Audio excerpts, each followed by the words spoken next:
Good afternoon. Today's Tuesday, October 23rd, 2018. I'm Todd Bales. And I'm Jayla.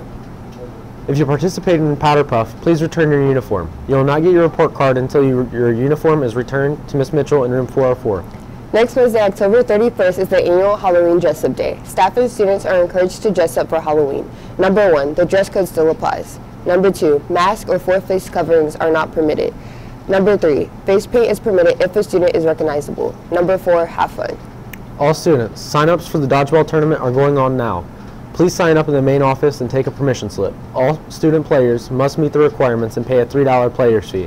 Questions, see Ms. Babb in room 307. Seniors, your senior pictures are available to pick up in Ms. Earl's room, 221. All seniors that took a picture have a proof to pick up. All students, even if you didn't order pictures, please stop by 221 to pick up your picture proofs. Now to sports with Desi and Chanel. All girls interested in playing basketball must attend the mandatory going and conditioning 3:30 to 5:30 today through Thursday. Trials will be Friday 3:30 to 5:30 and Saturday 9 a.m. to 11 a.m. Love trivia? Do you want to earn a varsity letter? Do you like pizza? Come on out and become a part of a great team. Academic Challenge is looking for you. Practice is every Tuesday from 3 to 3:45 in room 404. We have a new bowling coach. Come to the informational meeting today at 3:15 at the high school cafeteria. Swim meeting tomorrow at 3 p.m. in the cafeteria. Anyone interested in swimming, please attend this informational meeting. There will be a short mandatory meeting for anyone interested in playing baseball on Wednesday before school at 7:40 or after school for those that can't make it in the morning at 3. The meeting will last 10 minutes and will be discussing the winter training schedule. Anyone interested in wrestling needs to attend this informational meeting Monday in room 217 at 3:05 p.m. They'll be introducing the new coach, going over program expectations, practice and tournament schedule, open gyms or open mats, and the mandatory parent meeting date. You can also sign up for the Wrestling Remind at WCHS WRESTL. Bring workout clothes for weightlifting immediately following the meeting. Now to close with Jayla and Todd. BPA will have a mandatory meeting Wednesday in Ms. Earl's room. If you plan on joining BPA, you must attend this meeting. If you're unable to attend, see Ms. Earl 221. Happy birthday today to Amaria Burney, Ashanti Ford, Ricky Ford, Jordan Jurgens, Jesse Jurgens, Ishmar Johnson, Bailey Lewis, Erica Jean Liva, Alexander Malrick. and Christopher Mount. We end today with another story shared by staff and students here at West Carrollton High School, along with other anonymous stories, all from those who've been personally affected by the drug epidemic. Please show your respect to teachers and peers that have had the courage to tell their story. My name is Miss Bell, and I have been here for 8 years. And in 2017, my two sons, their biological father, actually died of a drug overdose in April. He was a working medical professional. We were married. We'd been married at that point almost 5 years. We had two little boys who at the time were 1 and 4. And I had no idea that there was anything going on. I had no idea that he was using. He was working. He was in school full time, very busy. And I mean, essentially, I came downstairs one morning and found him not breathing in our downstairs bathroom, and so I proceeded to kind of grab the boys real quick and get them settled and lock myself in the bathroom with him and try and start compressions, call 911, do that whole thing. You know, at that point, I mean, he was gone. We got to the hospital. They were able to get him on a vent to get, you know, machines to help him breathe, but he'd been brain dead for a pretty significant amount of time. His brain had been without oxygen. Okay, so what was your first reaction, like when you saw him in the bathroom on the floor? I thought we didn't know what happened. I didn't know what happened. I thought he had some sort of heart attack. I thought there had been a medical condition. I mean, I had no idea. My first thought was, oh my gosh, this is one of those kind of out-of-body surreal moments that you just, you know, like you just kind of go into action. Yeah.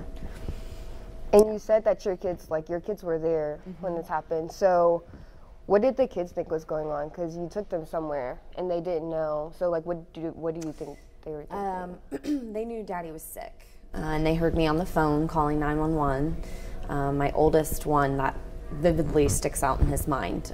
He has brought that up to me several times, that he heard me telling the police that their dad was blue, because I did. I said that, you know, his extremities are discolored, like he's, you know, I know he's been without oxygen for a while.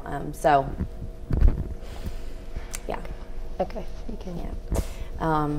So yeah, and you know, essentially we got to the hospital. They did get him breathing on a vent, but he had been, you know, as I said, brain dead for a significant amount of time. So he was in the ICU for about 4 days, and at that point the decision was made to take him off life support. And whose decision was that to take him off? That was mine. Myself and my sister were actually his healthcare decision makers, and then of course his parents, you know, agreed to that as well. We did all the tests to make sure there was no brain activity, and there wasn't. And at that point, his other body systems had started to shut down as well. So, yeah. At that point, did you know like the reason for him being there? So when we got him into the emergency room, when I arrived at the emergency room, we were there about a half an hour, and the doctor, my family was there, his parents were there, and the doctor pulled me back into the room and said, can we have a minute with you? And, you know, I said, yeah, and they're like, well, you know, we just want to tell you that obviously we had to pull a tox screen to see what was going on. You know, and we found opiates, we found benzodiazepines, and we found marijuana in his system. Like, did you know he was using any of this? Or, you know, we're thinking this is what caused, you know, the event. And I think that was the moment, like finding him, and then that moment were kind of the moments of like, you know, my stomach went in my throat, like, what? You know? Yeah. You said that you guys had been married for a while. How many years? Almost 5 years. Almost 5 years. So, and he kept this from you the whole time. Did you feel betrayed when he kept the secret from you? Like, how did you feel? Absolutely. Yeah, absolutely.